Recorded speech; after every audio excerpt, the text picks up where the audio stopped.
Hello everyone and welcome back to Foreign Fridays. Today we're talking about Dogtooth, a movie I do not recommend lightly. Briefly, Dogtooth follows a controlling and manipulative father who locks his 3 adult children in a state of perpetual childhood by keeping them prisoner within the family compound. Directed by Yorgos Lanthimos, a Greek writer and director, he catapulted to fame thanks to Dogtooth at the Cannes Film Festival. You might be more familiar with his work Lobster, starring Colin Farrell and Rachel Weisz. In several interviews, Yorgos explains that the film was inspired by a conversation he was having with friends who were about to get married. In this conversation, he basically joked that there was no point in getting married because most people get divorced, and kids nowadays are being raised by single parents. Although a joke, he was taken aback by how offended the couple was, and it started to make him think about the lengths people would go to protect their family. And it's here he started to brainstorm the idea for Dogtooth. The film does not concern itself at all with why the parents make the decision that they make. We're just concerned with the aftermath of this decision. At face value, the family looks perfect. They're like the perfect nuclear family. The father goes to work daily. He seems to have a good position. He seems to be making good money. And the mother stays at home to watch her children. Except instead of caring for her 3 young children, she's literally surveying her 3 adult children, making them believe that the world beyond the family compound is dangerous and they should always stay in the house. The children are kept infantilized, they're childish, and they're forced to adhere to all these rituals, right? Like dinner time, family time. And the father has essentially created a dystopia within this house. The children, I'm going to refer to them as the children, but they don't have any names and they have no age, but they appear to be in their mid-20s to late 20s. The only milestone that appears to be celebrated is the parents' birthday or the parents' anniversary. And I think this is to make the point that their very survival depends on their parents' continued existence and health. The children, again, they're not celebrated at all. There's no birthdays, there's no milestones. Instead, they're kind of rewarded here and there for their obedience and loyalty, which is constantly being tested. This structure that the father has created is not about legacy, it's about control. And even if the children escaped, there's no way they would be able to survive in the real world. And the irony here is in protecting his family, he's kind of eradicated his lineage and legacy completely because these children are ill-equipped to have their own children. And again, they cannot survive in the real world. So how long can this charade go on for? There's a moment in the film that beautifully sort of foreshadows and explains the father's mindset in such a way. At one point during the movie, the father tries to retrieve a dog he sent for training. The dog, I'm assuming, is meant to be like an extra set of eyes for the father to make sure that no one leaves the family compound. The dog trainer is like, listen, this dog is not ready to leave. And he politely explains to the father that, the dog is only in the second part of this training. You can't speed up the process. He explains to the father that dogs are like clay. And as a trainer, it's his job to mold the dog and, have it behave in a certain way. And this is because not all dogs are the same, right? Naturally, some are aggressive, some are kind. So as a trainer, he has to be mindful of these differences. And whatever the case, he has to be patient. And the reason he has to be patient is because all these dogs are waiting on him in terms of getting their cues on how to behave. He then asks the father, listen, what kind of dog do you want? Do you want an animal, a friend, or a guard that will respect you as his master and do whatever you want without hesitation? The father is listening to everything the trainer is saying, and he's like, you know what? The dog is ready. So he goes off. He tries to, order the dog around, and he just calls the dog's name, right? And the dog is just standing around, smiling, not moving, not really doing anything, just kind of observing its surroundings. And it's very clear that if the dog was left up to the father to train, it would end up exactly as his children, poorly trained animals. So even though the father thinks he has tried his best by providing his family with a huge home, clean clothes, enough food to eat, his methods have not evolved, right? He sees all his children as the same. He does not see anyone as any different from the others. So his method for controlling all his children is the same. Although his children do everything that they ask, they do so with like suspicion and curiosity. And the only kind of saving grace for the father is that he's instilled in them a worldview so horrifying that they're just, even if they left, they would not survive. And much of the unease throughout this film is waiting for the moment when the father is found out and the children become violent. Like there's always this weird, the way the movie is shot, like you see like half like bodies, and some of the scenes are so eerie because you're like, oh my God, is something bad gonna happen? Is that why he's off camera? Kind of teases this violence. And the only violence we end up getting is this self-inflicted violence when the older daughter breaks her dog tooth in an effort to safely leave the family compound and speed up a process of being ready for a world she knows nothing about, nor could she really survive in. So in the end, whether or not you think she survived honestly depends on your worldview. Is she alive and just like simply too afraid to come out of the car? Or is she dead having suffocated in the back of the trunk? And I think more so it's left up to your imagination to figure out what happens after this, right? Will the children coup their father? Will the father in desperation kill them all? Will the daughter's exile only prompt the other two to compete for their parents' love? You know, how is this going to change the family dynamic? Either way, it's not going to end up well for anyone. So I divided my video into several parts. So if you want to jump around and skip around, you can. I'll start with family, and there's till death do us part energy that comes with being a part of a family. So in an interview, Yorgos explains that in the back of his mind, the family had the best intentions. Although horribly stupid and unrealistic, he kind of wanted to make the point that although what they're doing is wrong, they think their intentions are good, right? So the father has his children in this beautiful environment, and he's clearly providing for them in how he thinks he should be providing for them. Despite this environment, like you feel like there's something off even before the movie begins, right? So you're looking at these people, you're like, wow, this is the perfect nuclear family. They have a big house, a garden, a swimming pool.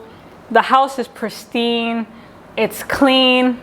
But again, this appearance of normality, it does nothing to kind of, there's like an unease throughout, like something's not quite right and you don't know what it is. First introduced to the three adult children in a bathroom, listening to a recording defining new or common words narrated by their mother. The recording, we later learn, is part of their homeschooling. So the father's main way of controlling his family is by controlling their means of communication. And that's to reinforce the idea, like everything about their homeschooling is to say, listen, everything outside this home is dangerous and you need to stay here. And the father's methods, I think when they're children, it's pretty sound, but as they get older, it doesn't work anymore.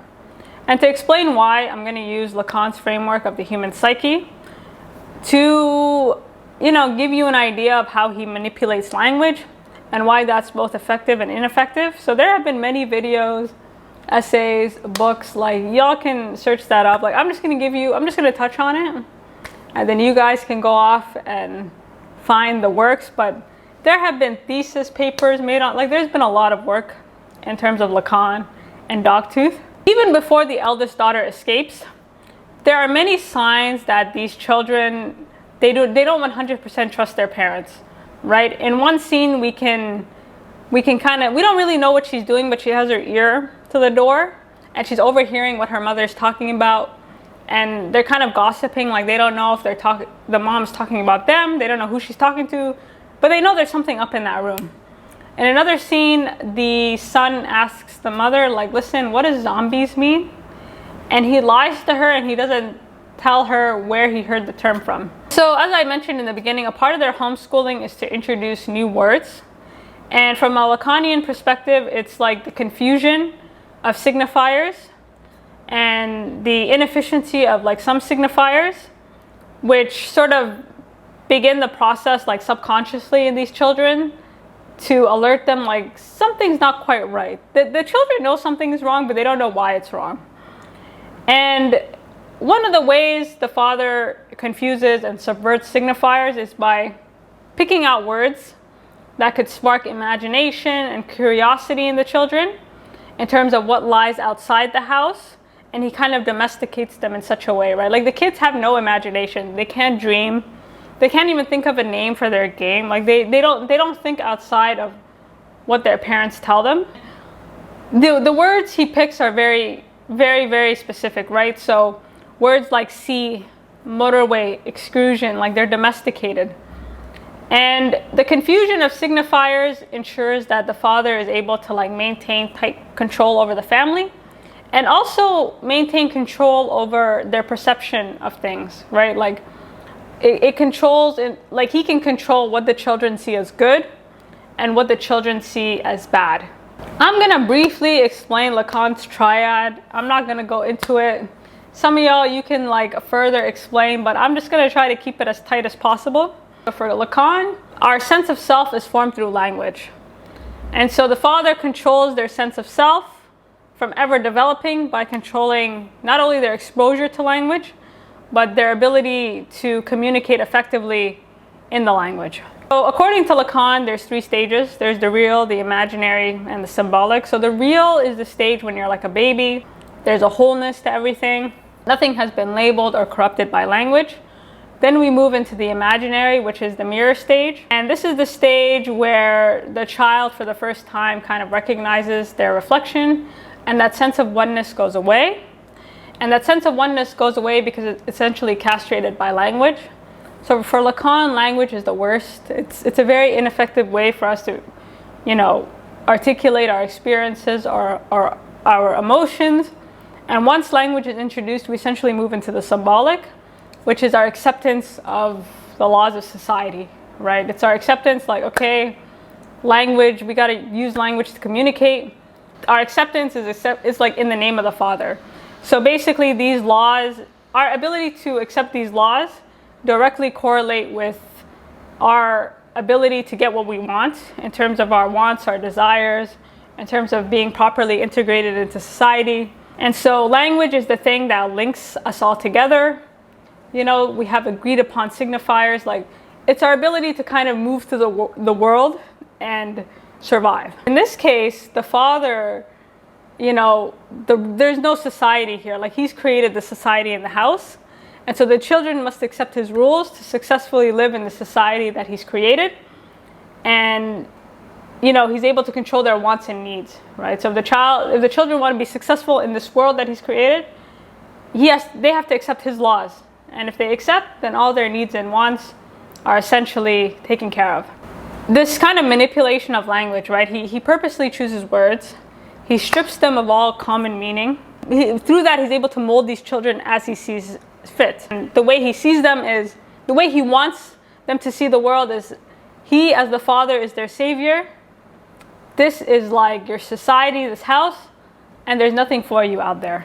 The father, he takes these objects, right? He takes armchair, motorway, sea, and he completely just messes it up in the children's brain. So instead of seeing the sea as this big ocean symbolic of like this larger world around us, they kind of correlate, because they've defined the sea as an armchair, the children symbolically see the sea as like a place to spend family time, chill, things like this. And as I mentioned earlier, it also controls what the children see as good and children see as bad. So the father wants to introduce a guard dog, for example, and so he tells the children that cats are bad, right? It doesn't just go to certain items, it goes to animals, like anything that could threaten his world. He totally kind of subverts it in the children's mind. The confusion of signifiers and this kind of manipulation of language controls not only how the children see the world, their imagination or their lack thereof, it also kind of creates this phobia with the children where their place within the family is compromised. So throughout the film, the father puts them through these tests, and the purpose of these tests, like giving them stickers for all these things, is to kind of gauge their loyalty. And the purpose of that is to make them aware that, like, listen, your very place in this family is a privilege, and you should be careful not to mess with it. However, not all of his sort of experiments are successful. So there is this kind of competition within the children to like prove that they are the best daughter or the best child in the house. So the family, to kind of make this point, they threaten them. They say, listen, if you're not able to behave, I'm going to give birth to twins, right? Like, do you want to share your room? Things like this, like letting them know like things don't have to stay the way they are. And at some point in time, they took it a step further by telling their children, like, there's a brother they used to have, but he was bad and he left the house. And this lie affected the children so much that they were never able to really accept what their parents told them, right? And it wasn't clear until this cat scene. So throughout the movie, you can kind of see the eldest daughter throwing food. And at one point, you see the son yelling over the fence, scolding someone, saying, "You could never be me. I washed the car better than you. I'm the better son. You made many," like he seems really like angry about something. Despite being punished time and time again, it doesn't deter him. And the reason it doesn't really deter these children is because this confusion of signifiers at times is not sufficient to convince the children that, yeah, what they said happened. And so in a pivotal moment, there's a cat in the backyard, and the son grabs the shears and he kills the cat. And it's horrifying. And the father finds out and he's like, oh my God, what's going on in that house? And he kind of uses this as an opportunity to establish order. And so he comes home, dripping in fake blood, trying to explain to the children, like, listen, not only are cats dangerous, but this cat killed your younger brother. You know, he's trying to kill two birds with one stone. So he's hoping if the children see him covered in blood, this is the proof that they need to stop doing what they're doing. He kind of takes it to the point where he forces his children to mimic the actions of a dog, saying, you got to protect us from the cat, and all these things, like really trying to drill it into their mind. And they even have this fake funeral for their brother. And during this funeral, the brother kind of laments. He's like, listen, despite your many mistakes, we're going to miss you. The fact that the father had to go through such lengths to try and, you know, fix this problem, to rectify the myth of the brother, shows why signifiers are important. So signifiers are important because they unify the world we live in and help us function in a society. And the world the father has tried to unify through language, it starts to break apart when contradictions or possible alternatives are introduced. And so the father's blind spot is that he sees his children as dolls, right? He doesn't see them as distinct beings that nature has made differently. And he thinks that his control extends beyond the walls, right? He thinks that he's able to control things outside of his control. And we see this through Christina. This takes me to the second part of this video, which is family hierarchy. And the way I'll explain this, so the way the father has set up the society in the house is that the children should be obedient to him, right? Like he's first, the mother is second, and all three of them are the same. And so this kind of hierarchy is disrupted when Christina comes in. And so the only glimpse into the outside world that these children see is through Christina. Christina is a security guard that the father has kind of come to an arrangement with to be with his son. And which in connection to Greek culture makes sense because he's the only boy in the family. And he's kind of been feminized, right? Like a whole video could be made just about the son. But he's kind of the same as everybody else, except for Christina. He gets this kind of privilege. I think, again, it's to kind of, like, he kind of acknowledges that these urges might come out, and instead of having them do it to each other, he's kind of introduced Christina, whereas his daughters, they can remain girls forever, right? There's really no concern for them in that area. So the son gets this privilege. And rather than hire a different girl every time, he sticks with Christina because he knows everything about her, and he assumes that because he is her superior, she will not deviate from the narrative that he's given her. And eventually, I think over time, Christina started to realize, like, there is something not quite right about this family.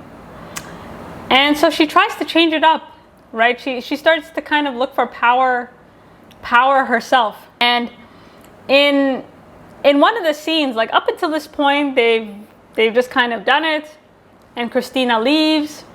But again, Christina is feeling like something's off here, so she tries her luck. So at one point during an encounter with the son, she asks him to perform an act.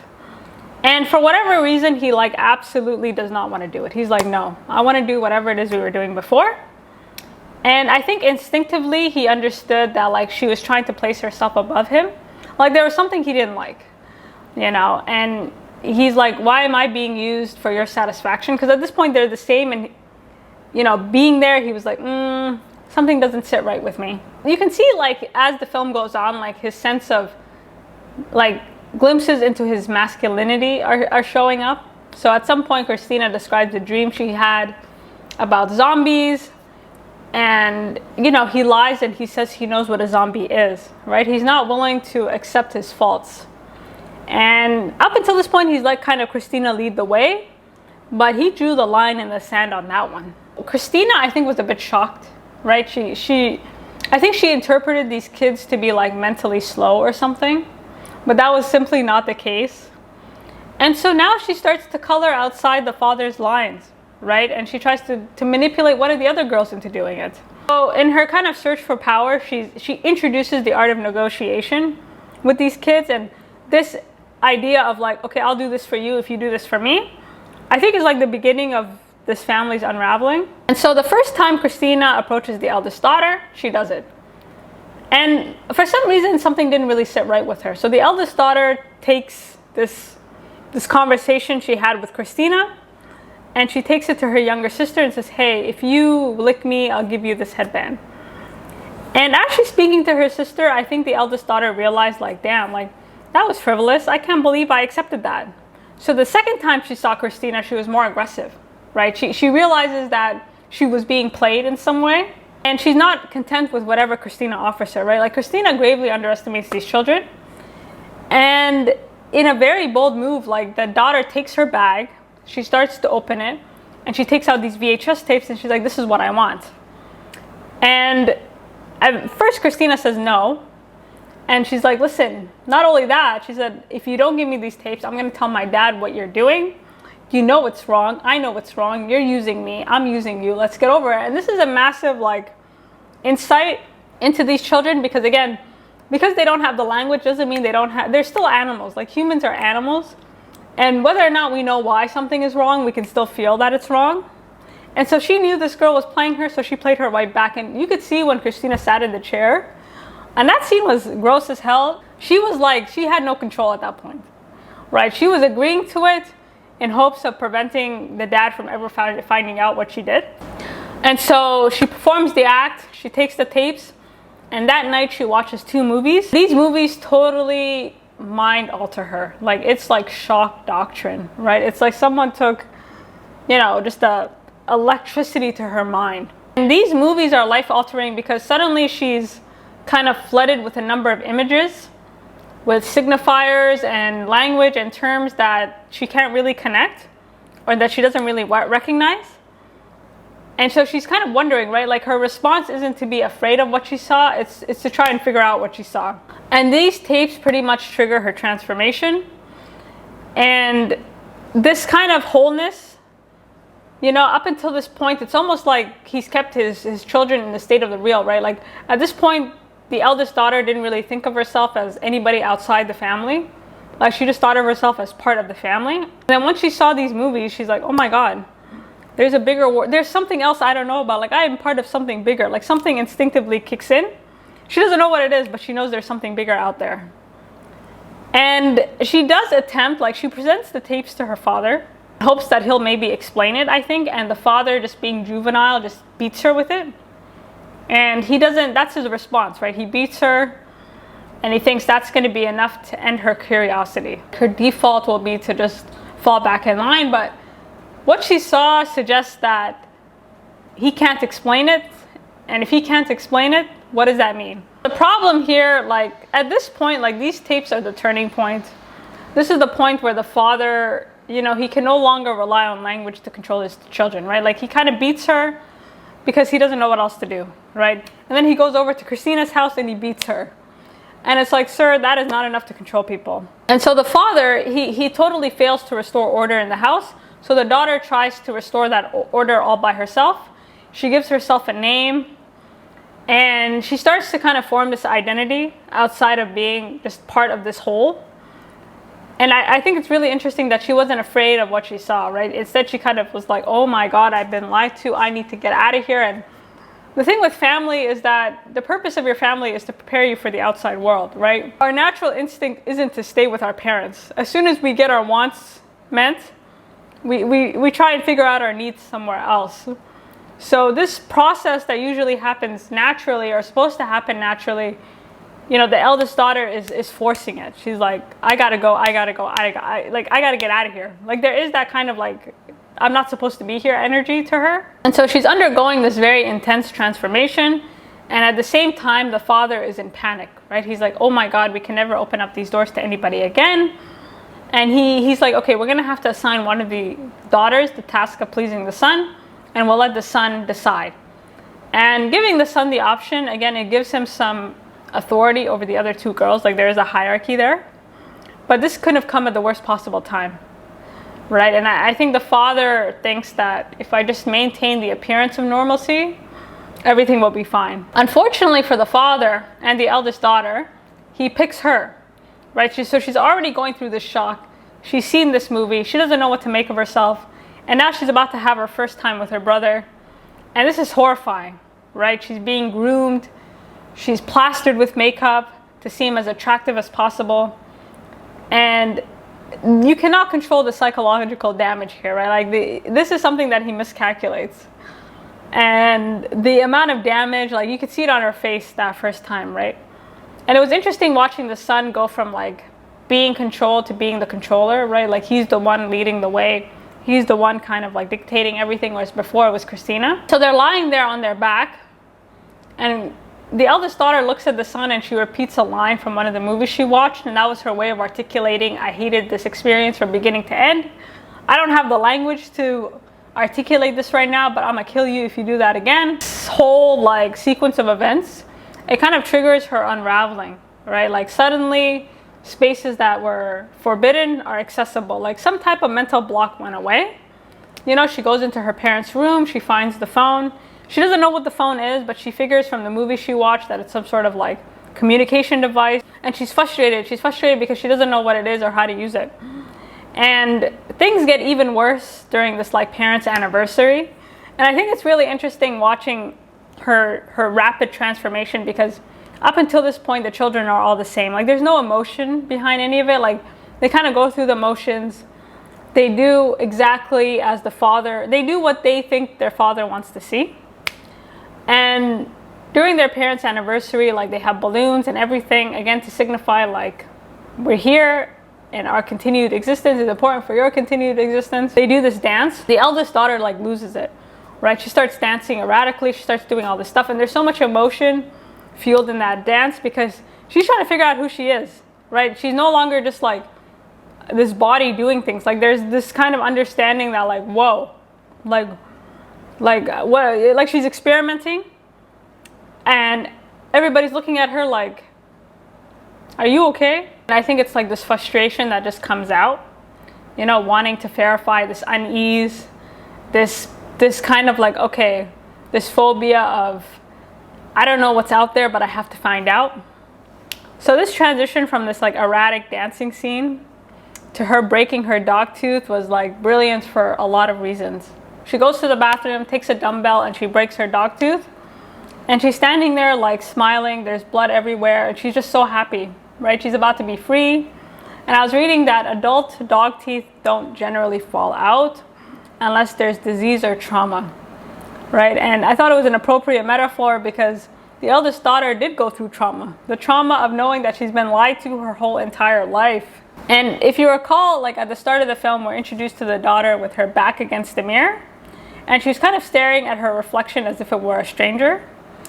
And now that she's broken her dog tooth, she's kind of smiling and she's looking at herself for the first time. She like moves her hair, right? There's an acknowledgement that she's more than just a daughter in this weird ass family. And, you know, she's not somebody with no name, right? Like, there's an acknowledgement, like, the person I see in the mirror is different. And there's more to this person than whatever the heck I've been told my whole life. And so with that, she breaks her dog tooth and she confidently walks out, you know, into the dark, makes her way to her father's trunk, ready to drive, and boom, she's done. She never wants to be in that house again. As soon as she enters the trunk, like, there's a whole scene of them running around, searching for, you know, yelling Bruce, searching for her. They don't know where she went. And the father is desperate, right? Like, he leaves the compound. He's like, where could she have gone? He's really just paralyzed. You know, he's like, oh my God, like, I don't know what to do. And watching the daughter leave, you know, and the fact that her instinct was not to say, again, the whole purpose of family is to like keep you safe and like prepare you for the real world. And when you're younger, your parents tell you a lot of things, right? They tell you like, oh, the world is dangerous. Like, you shouldn't do that. You shouldn't do this. But as you get older, you kind of realize like, okay, like certain things are dangerous, but like you kind of figure it out on your own. You know, like you kind of learn to heed their warning, but also live your life. There's two ways when it comes to family, right? Like you can either negotiate or you can break free. And if you can't negotiate, you break free, right? So the eldest daughter broke free. What that means for the other children, I don't know. Because prior to this scene, we can see the younger daughter like negotiating with her father. Basically saying, listen, I'll lick you if you give me this gun. And the father is like, listen, harpoon guns are dangerous, but she doesn't really care, right? So this idea of like this dangerous world that's out there, you know, this is dangerous, it's starting to like kind of wane on the children a bit. So by the end, they're unable to find her. The father decides like, listen, I'm just gonna get this guard dog and hopefully like nothing else can happen. But at this point, the damage is done, right? He doesn't know what to do. And the scene ends with the two remaining children consoling each other. And I'm assuming the son now replaces the eldest daughter with the youngest daughter. Like clearly something happened that night. He wakes up the next morning.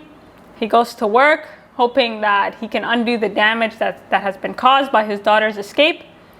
And that's how the movie ends. And I think this movie was like beautiful in terms of kind of getting you to rethink family and what family looks like or supposed to look like, because at the end of the film you don't know what's going to happen, right? Like, are these children going to vie for power? Is the remaining daughter going to use her powers of negotiation to try and get what she wants? What's going to happen with the son?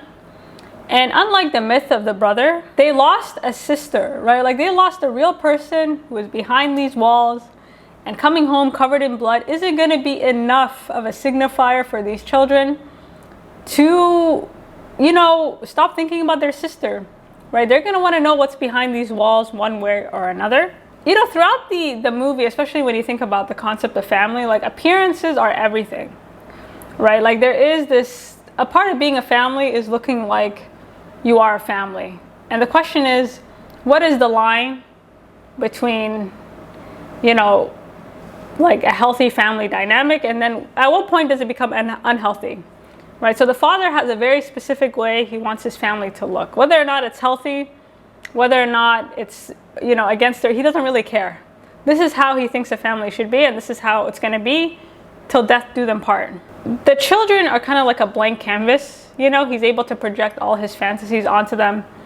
Throughout the movie, like there's a painting in the son's room that keeps getting completed. Like it's kind of a portrait of a father, and whenever I see a painting of someone, I just, you know, like dictatorships and things like that, like the law of the father, like he is their imagination, right? Like they're not drawing about butterflies, they have no imagination, right? Like their father is everything. They think how he wants them to think. So he's really the only thing in their mind. Even the way they dress, right? Like he dresses them exactly as you think your parents would want you to dress. And so even till the bitter end, right? Like the tape, like there were so many signs where the father could have stepped in and he could have tried to redeem the situation. Instead, he does very little. And he does very little because he feels like he doesn't have to, right? In his mind, he's done enough work that they can't survive out there anyways.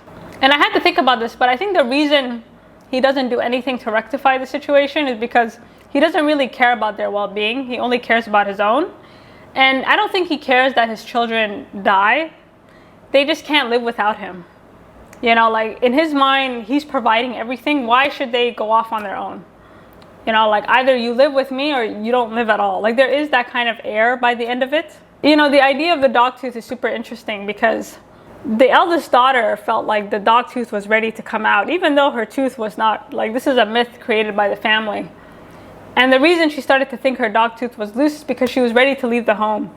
And she's been ready to leave for some time, but those movies kind of accelerated the process. And so she kind of made the decision to leave. The idea of like breaking free from the family, like you can either negotiate with your family or you gotta go, right? And this idea of like rebelling against the laws of the father it can be seen in two ways, right? In one way, it can be a commentary on like Greek society, because this movie came out shortly before Greece fell into financial crisis and the youth were really rebelling against how things were done. Greece was broke at some point. You know, it was like broke. And a lot of the reason is corruption. And so a lot of youth started to try and change the political landscape. So you could see it as a commentary for that. You can also see it as a commentary in terms of like the nuclear family. You know, this kind of draconian way of living which prioritizes what something looks like instead of what it actually is. And thinking about Greece as a country, right? It's a place that's been founded on myths and legends and things like this. And when you think about family, right, like there's so many positive connotations to it, right? They protect you, they're your tribe, they're your culture. Like these are the people that are gonna help you form your identity, be who you are. And that's all well and good, but that's not always true, right? And thinking of it in like today's context, right? Like now we know that, you know, in terms of family, like there are similarities in how people are raised depending on the culture, but we've all had vastly different experiences, some good, some bad. I think outside of the nuclear family, we don't really know what family could look like. And that's probably a lot of the reasons why people are not having kids, or they're getting married later in life, because they don't really want to recreate these weird toxic dynamics that has somebody at the top and people at the bottom, right? Because that's all we know family to be like. Dad is at the top, mom is second, and then you have kids. And so that's the only thing we can kind of think about. And then you watch this movie and it's satire, but like, you know, you're like, damn, like here, these people have everything. And yet everything going on in this house is creepy and weird and wrong. And it makes you think about all these perfect families and how we kind of see success. Like when you look at a family and think, oh wow, they must have everything together, but you don't know what's going on behind the scenes. And it's kind of deviating from what family is and what it looks like. And it's kind of inviting you to, you know, make sure that not everything is as it seems. Like you can't really judge things based on what it looks like. And I thought this was a wonderful movie on so many fronts. It's commentary on like the lengths people will go to protect their families, right? And keep their families together. And even if it's not their actual family, it's like the idea of family, right? It's like you'll maintain that image even till you die. Right? Even if it doesn't work for you, even if the stats disprove everything. And it makes you think, it's like, why do we apply so many positive connotations to something that most of us don't even have any proof of, right? Like most people grow up in single parent households, you know, divorced parents, sibling rivalries, like this idea that you should be best friends with your sibling is a lie. And yet still we want to maintain that image. And so watching this movie, you're just like, wow, you know, like you're both offended and shocked at the same time. So you guys let me know what you think, and until next time.